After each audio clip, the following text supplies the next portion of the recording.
नमस्कार dear students. स्वागत है आपका हमारे यूट्यूब चैनल में जिसका नाम गुरुदेव क्लासेस। आइए मित्रों, आज हमारा आपके लिए लेकर आए हैं यूपी बोर्ड हाई स्कूल के अंतर्गत हिंदी का काव्य का पहला चैप्टर, जिसका नाम है सूर के पद यानी कि सूरदास। तो मित्रों, मैं आपको बता देना चाहता हूँ, जो सूरदास जी थे वो एक जन्मांध कवि थे। उनके जन्मांध होने के विषय में काफ़ी ज़्यादा मतभेद है। कोई कहता जन्म से अंधे हैं, कोई कहता जन्म से अंधे नहीं थे। तो काफ़ी विवेचना है, लेकिन ये आइडेंटिफाई नहीं हो पाया है वो जन्मांध थे या नहीं थे। तो इन्हीं के जो पद लिखे हैं सूरदास ने, उन पदों को हम विस्तृत रूप से जानकारी करेंगे, उसकी व्याख्या पढ़ेंगे। लेकिन व्याख्या पढ़ने से पहले थोड़ा सा हम इनके जीवन परिचय पर नज़र डाल लेते हैं। जैसे कि मित्रों यहाँ लिखा हुआ है संक्षेप में कि सूरदास की जो सूरदास का जो नाम था सूरदास। पिता का नाम था पंडित रामदास। जन्म 1478 ईस्वी में हुआ था। जन्म स्थान रौनकता ग्राम, आगरा के निकट है ये जगह। भाषा शैली, भाषा ब्रज भाषा में इन्होंने अपनी रचनाएं लिखी हैं। शैली जो इनकी रही है वो सरल एवं प्रभावपूर्ण रही है। प्रमुख रचनाएं इनकी सूर सागर, सूर सारावली, साहित्य लहरी। निधन हुआ है सन 1853 ईस्वी में। हिंदी साहित्य में स्थान वात्सल रस में केश सम्राट और कृष्ण भक्ति कवियों में सर्वोच्च स्थान प्राप्त है सूरदास जी को। तो इन्हीं ने जो पद लिखे हैं हाई स्कूल के सिलेबस के अंतर्गत हैं। तो आइए उन पदों की हम जो है प्रसंग सहित व्याख्या पढ़ते हैं। देखिए मित्रों, सूरदास के पहले पद में लिखा हुआ है कि चरण कमल बंदो हरिराई। उसको पढ़ाने से पहले मैं आपको बता देना चाहता हूँ कि प्रस्तुत पद्यांश में कवि सूरदास जी ने भगवान श्री कृष्ण के कमल रूपी चरणों की वंदना की है। तो संदर्भ में आप लिखेंगे प्रस्तुत पद्यांश हमारी पाठ्य पुस्तक काव्य संकलन के सूर के पद नामक पाठ से अवतरित है या लिया गया है। इसके रचयिता कविवर सूरदास जी हैं। प्रसंग प्रस्तुत पद्यांश में कविवर सूरदास जी भगवान श्री कृष्ण के श्री चरणों की कृपा का वर्णन करते हैं। अब अर्थ देखिए मित्रों, हमें क्या लिखना है। लिखा है मित्रों, चरण कमल बंदो हरिराई। चरण कमल बंदो हरिराई। चरण कमल मतलब कमल के समान चरण, बंदो हरिराई मतलब मैं भगवान विष्णु के या भगवान श्री कृष्ण के कमल रूपी चरणों की वंदना करता हूँ। बंदो हरिराई मतलब उस हरि के, उस भगवान कृष्ण की गाकर वंदना करता हूँ। जा की कृपा, जिनकी कृपा से जो पंगु लंगड़ा होता है, गिरी लंग है, वो पर्वत को नाप जाता है। गिरी मान होता पर्वत और लंघे माने नाप जाता है। जिनकी कृपा मात्र से जो लंगड़ा व्यक्ति होता है पर्वत को नाप जाता है। अंधे को सब कुछ दर्शाई, और जो अंधा होता है उसको सब कुछ दिखाई देने लगता है। अगर प्रभु की कृपा हो जाए तो उसकी कृपा से जो अंधा व्यक्ति है वो सब कुछ देखने लगता है। बहिरा सुने, जो बहरा व्यक्ति होता है वो सुनने लगता है। और गूंग पुनः बोले, और जो गूंगा होता है पुनः बोलने लगता है। और रंग चले सिर छत्र धराई, और जो गरीब व्यक्ति होता है वो चलने लगता है। सिर छत्र धराई, सिर पर छाता धर के चलने लगता है। अर्थात जो गरीब व्यक्ति होता है वो प्रभु परमात्मा की कृपा पाकर अमीर हो जाता है, धनवान हो जाता है। सूरदास जी कहते हैं स्वामी करुणामय, कि मेरे जो स्वामी हैं भगवान श्री कृष्ण करुणामय हैं, वो दया के सागर, दया के भंडार हैं। बार बार बंदों ते पाई, तो मैं क्यों ना उनके चरणों की बार बार वंदना करूं। अर्थात मेरे जो प्रभु भगवान श्री कृष्ण हैं वो दया के सागर हैं, सब पर दया करने वाले हैं। मैं सिर झुकाकर बार बार उनकी वंदना करता हूँ। अब मित्रों, इसको आप अपनी तरह से लिख सकते हैं भावार्थ में कि कविवर सूरदास जी प्रस्तुत भावार्थ में कहते हैं कि मैं भगवान कृष्ण के ऐसे कमल रूपी चरणों की वंदना करता हूँ जिनकी कृपा से लंगड़ा व्यक्ति पर्वत नाप जाता है, और अंधा व्यक्ति देखने लगता है, बहरा सुनने लगता है, गूंगा बोलने लगता है, और गरीब व्यक्ति महल का स्वामी हो जाता है, अर्थात धनवान हो जाता है। सूरदास जी कहते हैं कि मेरे जो भगवान श्री कृष्ण हैं वो दया के सागर हैं, वो दीन दुखियों पर दया करने वाले हैं। मैं सिर झुकाकर बार बार उनकी वंदना करता हूँ। ऐसा मित्र लिख देना है आपको। अब दूसरे प्रसंग का देखते हैं, दूसरे पद्यांश कर देखते हैं मित्रों, बहुत इंपॉर्टेंट है। अभिगत गति कछु कहत ना आवे। अभिगत गति, अभिगत मतलब निराकार, और गति मतलब गति। निराकार ब्रह्म की जो गति है कछु कहत ना आवे, कुछ कहते नहीं बनती। मतलब निराकार ब्रह्म की गति का वर्णन नहीं किया जा सकता। बताना भी चाहूँ तो निराकार ब्रह्म के बारे में नहीं बता सकता। अभिगत गति कछु कहत ना आवे, निराकार ब्रह्म की गति का कुछ वर्णन नहीं कर सकता, मतलब मुझे कहते नहीं बनना, मैं क्या कह दूँ। अब किस प्रकार से होती है निराकार ब्रह्म की गति, ये निराकार ब्रह्म कैसे होता है।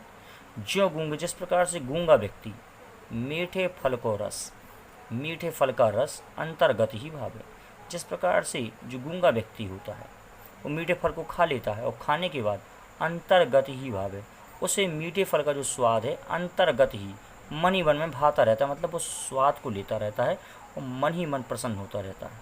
किसी को बता नहीं सकता कि मैंने इस फल को खाया, इसका स्वाद कैसा, लेकिन खा लेता है तो वो अपने मन ही मन में प्रसन्न होता रहता है।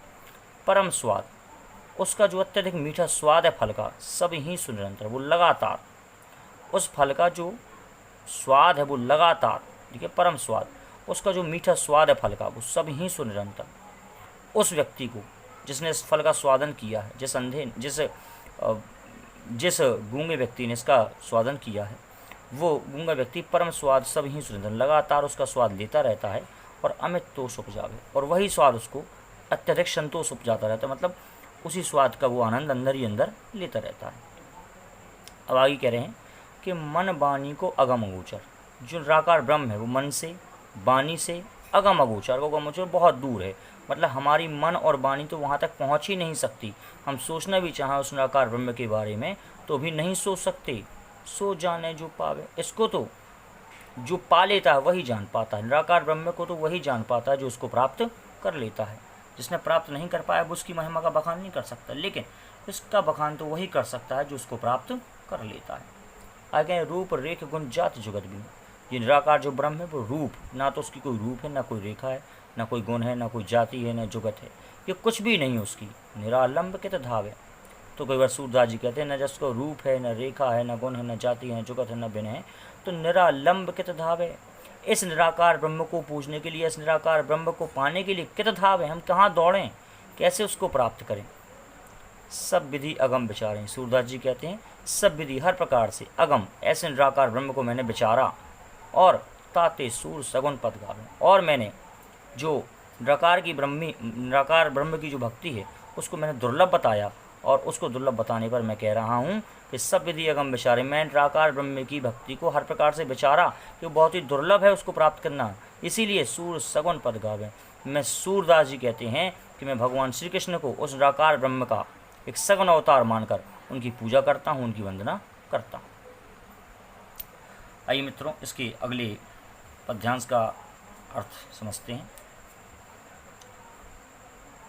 इसमें लिखा है किलकत कान घुटुअन आवत, मनमय कनक नंद के आंगन बिंब पकड़वे धावत, कबहू निरख हरि आप छाए को करसो पकड़न चाहत, किलकत हंसत राजत द्वय दतियाँ पुण्य पुण्य तेह अवगाहत, कनक भूमि पर कग पर छाया यह उपमा एक राजत, कर कर प्रतिपद प्रतमन वसुधा कमल बैठ की साजत, और बाल दशा सुख नरक जसोदा पुण्य पुण्य नंद बुलावत, वशरा तरले ढाक सूर प्रभु के दूध पिलावत। मित्रों, अगर इसका प्रसंग लिखना होगा तो इसमें प्रसंग आएगा कि प्रस्तुत पद्यांश में कई बार सूरदास जी भगवान श्री कृष्ण की बाल लीलाओं का वर्णन करते हैं और बताते हैं कि भगवान श्री कृष्ण जब पृथ्वी पर विचरण करते हैं तो उनका जो मनमोहक रूप कितना प्यारा लगता है।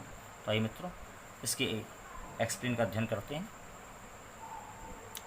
किलकत कान घुटुअन आवत, जो भगवान श्री कृष्ण किलकत माने किलकारी मारते, कान माने कानार्ता भगवान श्री कृष्ण, घुटुअन आवत घुटनों के बल चले आ रहे हैं। भगवान श्री कृष्ण मुस्की मारते हुए, किलकारी मारते हुए घुटनों के बल चले आ रहे हैं। किसमें? मणिमय कनक नंद के आंगन। मणिमय माने मणियों से, कनक माने सोनों से, मणियों और सोनों से युक्त जो नंद बाबा का आंगन है, मणियों से और सोने से युक्त जो नंद बाबा का आंगन है, उसमें भगवान श्री कृष्ण किलकते हुए, प्रसन्न होते हुए, घुटनों के बल कुढ़रते हुए चले आ रहे हैं। और बिंब पकड़वे धावत, बिंब माने होती है परछाई, और पकड़वे माने पकड़ने के लिए, धावत माने दौड़ते हैं, और अपनी ही परछाई को पकड़ने के लिए दौड़ते हैं। कबहू निरख हरि आप छाए को, कबहू कभी कभी, निरख माने देख कर, हरि माने भगवान श्री कृष्ण, आप माने अपनी, छाए माने परछाई को। भगवान श्री कृष्ण कभी कभी अपनी परछाई को देखते हैं और कर सो पकड़न चाहत, कर माने हाथ, उसको हाथ से पकड़ने का प्रयास करते हैं अपनी परछाई को। पहले तो उसके पीछे भागते हैं और फिर कभी कभी देखते हैं तो उसको हाथ से पकड़ने का प्रयास भी अपनी परछाई को करते हैं कि मैं हाथ से अपनी परछाई को पकड़ लूँ। किलकत हंसत राजद्वैदतियाँ, जब भगवान श्री कृष्ण हंसते हैं, किलकत हंसत, जब हंसते हैं भगवान, किलकारी मारते हैं, तो राजद्वैदतियाँ, राजा सुशोभित होती हैं। द्वैदतियाँ उनके दो दांत, उनके जो दांत हैं दो आगे के, वो बहुत ज़्यादा सुशोभित होते हैं। छोटे बच्चे होते हैं, सबसे पहले उनके दो दांत आगे निकलते हैं, उसी की बात कर रहा है कि जब वो हंसते हैं तो उनके आगे के दो दांत बाहर निकल आते हैं और वो बहुत ज़्यादा सुशोभित होते हैं। पुनि पुनि तें अवगाहत, पुनि पुनि माने बार बार, तें अवगाहत, वो दांत उनके बार बार बाहर निकल कर आते हैं और बहुत ज़्यादा सुशोभित होते हैं। मतलब भगवान श्री कृष्ण का जो रूप है वो और ज़्यादा मनमोहक उससे हो जाता है। कनक भूमि पर कग पर छाया, कनक भूमि स्वर्ण भूमि पर कर पग छाया, भगवान श्री कृष्ण की यह छाया, जब भगवान श्री कृष्ण इस स्वर्ण भूमि पर चलते हैं, उनकी जब परछाई पड़ती है, तो यह उपमा एक राजत, तो ये जो पृथ्वी है वो ऐसा लगता है जैसे उसने श्रृंगार कर लिया, एक राज श्रृंगार करके बैठ गई हो पृथ्वी। करिकर प्रतिपद प्रतिमन वसुधा, करिकर बार बार, प्रतिपद प्रतिमन वसुधा, मतलब ऐसा लगता है जैसे ये वसुधा, ये धरती बार बार श्रृंगार कर रही हो भगवान श्री कृष्ण को खिलाने के लिए। और कमल बैठ की साजत, और इस पृथ्वी ने कमल बैठ की साजे, कमल की पालथी लगा ली हो, जैसे माँ अपनी गोद में बच्चे को लटा लेती, उसी प्रकार से ऐसे कमल ने, कमल का आसन या कमल की पालथी उस माँ ने अर्थात पृथ्वी ने भगवान श्री कृष्ण को अपनी पालथी में या अपने आंचल में खिलाने के लिए लगा ली है। फिर से देखते मित्रों, करिकर करि प्रतिपद प्रतिमन वसुधा, जैसा लग रहा है जैसे वसुधा धरती ने बार बार श्रृंगार कर लिया, कमल बैठ की साथ, और कमल रूपी सिंहासन या कमल रूपी आसन भगवान श्री कृष्ण के लिए लगा लिया हो। बाल दशा सुख निरख जसोदा, भगवान श्री कृष्ण की दशा को देखकर, बाल दशा सुख निरख जसोदा, जसोदा मैया अर्थात यशोदा माँ ने भगवान श्री कृष्ण की दशा को देखती हैं, उनकी इस बाल लीलाओं को देखती हैं। पुनि पुनि नंद बुलावा, तो प्रभावित होकर बार बार नंद बाबा को बुलाती हैं। तो अचरा तरले ढाक, और अचरा माने तो आंचल, जो माता का जो साड़ी का पल्लू होता है उसको आंचल बोला जाता है।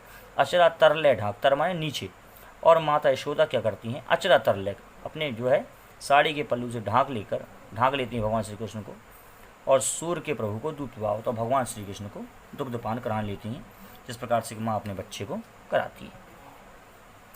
आगे देखते हैं मित्रों, अगला पैराग्राफ है, मैं अपनी सब गाय चरई हूँ, प्रात हो तो बल के संग जई हूँ, तेरे काय न रही हूँ, ग्वाल बाल गाय इनके भीतर ने कहूँ डर नहीं लागत, ओ आज न सोवो नंद दुहाई रैन रहूँगो जागत। और ग्वाल सब गाय चरई हैं, मैं घर में बैठो रही हूँ, सूर श्याम तुम सोई रहे हो, प्रात जान में रही हो।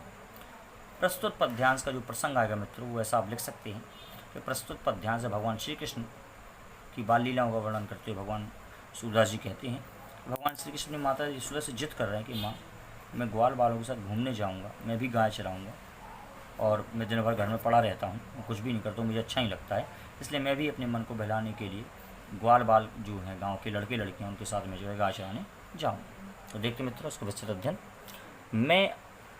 मैं अपनी सब गाय चराई हूँ, हे माँ यशोदा, मैं अपनी सब गाय चराऊँगा, जितनी भी मेरी गाय हैं नंद बाबा की 1 लाख, उस सब गायों को मैं चराने जाऊँगा।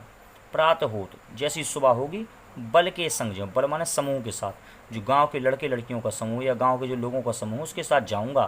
तेरे काहे न रहे हों, तो मुझे रोकोगे भी ना तो मैं रुकूँगा नहीं, तेरे कहे न रहे हों, तो मुझे रोकोगी तो मैं रुकूँगा नहीं। ग्वाल बाल गाय इनके भीतर, बोले जब मैं ग्वाल बालों के साथ रहता हूँ ना और गायों के साथ रहता हूँ, ने कहूँ डर नहीं लगा, तो मुझे बिल्कुल भी डर नहीं लगता है।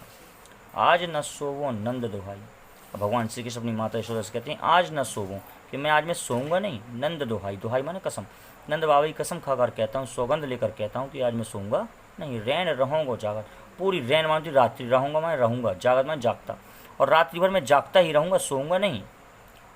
और ग्वाल सब गाय चराई हैं, मैं घर में बैठे रहूँ, माँ कहीं ऐसा होता है, और ग्वाल सब गाय चराएं, जितने भी ग्वाल बाल हैं वो सब गाय चराने जाएं और मैं घर में बैठा रहूँ, ऐसा कहीं तो होता नहीं है माँ। सूर्य श्याम तुम सोई रहो, अब प्रात जान में दो। जब माता यशोदा ने अपने पुत्र की इस प्रकार की बात सुनी तो माता यशोदा ने श्री कृष्ण भगवान को समझाती हुई कहती हैं कि सूर्य श्याम, कि श्याम तुम सोई रहो, अब अभी तो सो जाओ, प्रात जान में दे हो, जब सुबह हो जाएगी तो मैं तुम्हें चला जाने दूंगी, मैं तुम्हें रोकूंगी नहीं। आइए मित्रों इसके अगले पैराग्राफ का अध्ययन करते हैं, अगले पद्यांश का मित्रों। अब देखिए ऊपर वाले पैराग्राफ में हमने पढ़ा था मैया मैं अपनी सब गाय चराऊँ, वहाँ भगवान अपनी माँ से जिद कर रहे हैं कि मैं गाय चराने जाऊँगा, लेकिन अब एक दिन हो गया गाय चरा कर लौट आए, तब की स्थिति क्या है, तब भगवान श्री कृष्ण माता से क्या बताते हैं। कहते हैं मैया हो ना चराई हो गाय, हे माँ हो मैं ना चराई हूँ गाय, अब मैं गाय नहीं चराऊँगा अपनी, क्योंकि सिगरी माने सभी, ग्वाल घिरावत मूसो, जितने भी गांव वाले हैं, गांव के लोग हैं, मुझे घेर लेते हैं। मेरे पाँव पिराएँ, तो मेरे जो पैर हैं वो दर्द देने लगते, मैं थक जाता हूँ। जो ना पत्याही, पत्याही माने विश्वास ना हो। अगर माँ आपको विश्वास ना हो मेरी बातों पर तो पूँछ बलदाऊ, तो बलदाऊ भैया से, भगवान श्री कृष्ण के बड़े भाई का नाम बलदाऊ था। कि जो ना पत्याही पूँछ बलदाऊ, अगर आपको मेरी बात का विश्वास नहीं है तो बलदाऊ भैया से पूछ लीजिए। अपनी सौह दिवाएँ, सौह माने कसम, अपनी कसम देकर बलदाऊ भैया से पूछ लीजिए, तो वो आपको सच सच बता देंगे। यह सुनी माई जसोदा, यह सुनकर जो माता यशोदा हैं, ग्वालिन गारी देते रहे, सारे सामने गुस्सा जाना।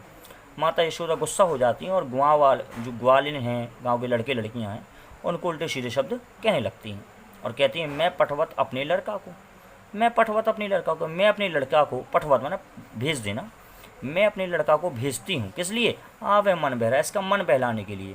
बता रहे कि हमारे यहाँ ऐसी स्थिति तो है नहीं, ये गाय चराना पड़े, हमारी जो स्थिति है बहुत अच्छी है, लेकिन मैं अपने लड़के को जो भेजती हूँ माता इसलिए भेजती हूँ ताकि उसका मन बहल जाए। सूर्य श्याम मेरुवती बालक, सूरदास जी कहते कि माता यशोदा ने अपने भगवान श्री कृष्ण को कहा कि श्याम मेरुवती बालक, श्याम मेरुवती बालक, कि मेरा भगवान श्री कृष्ण तो अभी बहुत छोटे हैं, अर्थात मेरा जो कान्हा है वो बहुत ही छोटा है, मारा ताए रगाएँ, और जो गांव की जो गोपियां हैं उसको घुमाती रहती हैं, फिराती रहती हैं और सब दिन जो है मारती रहती हैं। तो मित्रों, इसके शेष पद्यांश जो बचे हैं वो हम एक नई वीडियो में लेकर बहुत ही जल्दी आपके सामने उपस्थित होंगे। और यदि आपको किसी पैराग्राफ में कोई प्रॉब्लम है तो आप जो है कमेंट के माध्यम से मुझसे पूछ सकते हैं, और बहुत ही जल्दी हम आपके लिए मैथ, साइंस और सोशल साइंस की वीडियो लेकर भी बहुत ही जल्दी उपस्थित होने वाले हैं। तब तक के लिए नमस्कार।